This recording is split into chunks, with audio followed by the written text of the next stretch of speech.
The Chicago Manual of Style is written by the Chicago University Press, and the whole idea was that it standardizes the writing in the book industry.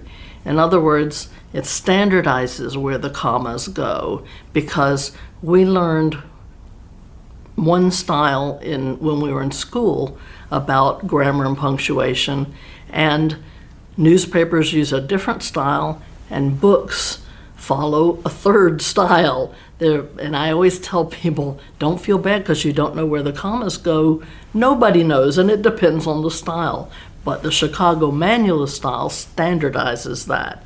It tells you exactly where to put the commas. It tells you exactly what should be capitalized and what shouldn't. It tells you exactly all the little details that are not true absolute grammar rules, but they are style guidelines like that. When to use a numeral and when to write out a number.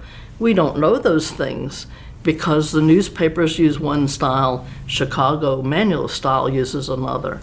It's vital to know that so that your book will be standardized to the industry, and when somebody picks up your book, that person will get what he or she expects to get out of a book, that it will read the way a book should read.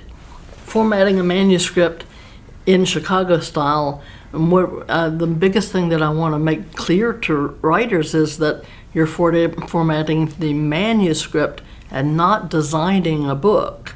And there's a difference. Okay, you want to make the manuscript stay on the manuscript format. The biggest thing that Chicago style advocates is that those of us who learn to type on a typewriter, we learn to space twice after a period, twice after a colon, and there's so much controversy among writers about whether to do that or not. But the answer is, in the Chicago Manual of Style, one space after period, one space after a colon. There's no time that you ever double space after anything, because it's going to mess up the design later when you get into the design phase. So that's the biggest thing I talk about in formatting your manuscript. Whether you want to start a third of the way down the page for each new chapter, it's recommended. That's not as important as making sure that you're not underlining anything in your manuscript. Underlines are an absolute no-no, because when we learned how to type, an underline meant italicize this word when you put it in print. Now we can, on computers, italicize already.